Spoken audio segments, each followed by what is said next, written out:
Kassa főterén vagyunk, ahol nemrégiben nyitott meg a Café Frey kávézó. Őket látogatjuk meg most, tartsanak velem!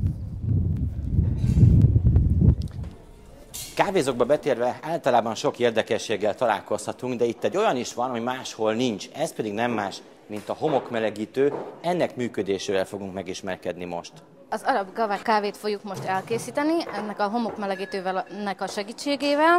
Ezt az arabok eredetileg a sivatagban készítették, úgy, hogy faszénál melegítették a homokot, ami persze elég időigényes, ezért mi most a homokmelegítő segítségével ezt gyorsabban úgymond megoldhatjuk. A homokmelegítő állandóan 300 fokon tartja a meleget, a homok melegét, ezért nem szabad belenyúlni kézzel. Nem szabad kézzel belenyúlni, mert az elég veszélyes lehet.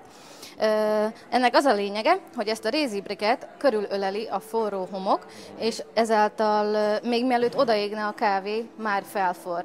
És ezt a kávét háromszor, az eredeti recept alapján háromszor kell felforralni, szóval ezt itt most meg is mutatjuk, akkor elő van készítve a kávém, és akkor belenyomjuk a homokba, és körözünk.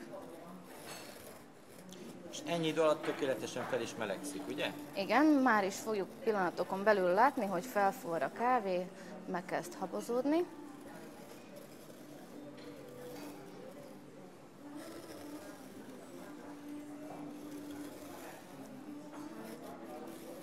Már az oldalán látni, hogy kezd habozódni, és ez szépen fel is fog jönni tetejére. És milyen jó illata van.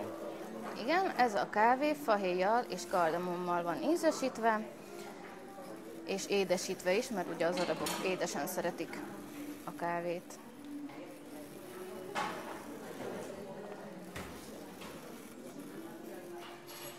Ez a világ első kávé receptje. Már látjuk, hogy forr is, kikapjuk gyorsan. Várunk egy pár pillanatot, és jöhet újból.